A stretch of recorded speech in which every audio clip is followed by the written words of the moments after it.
Subscribe Prudent social media channel and press bell icon for latest notifications.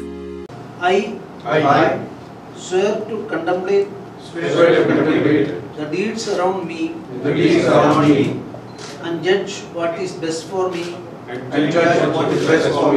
in terms of mental, physical, social and psychological health and well-being.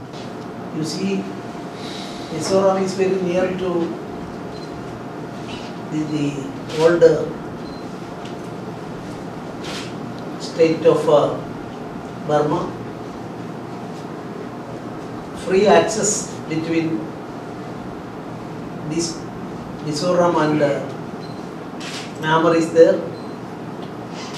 And when I started my study, I found that without passport anything, 16 kilometers to the either side, Indian side and Myanmar side, people can go freely.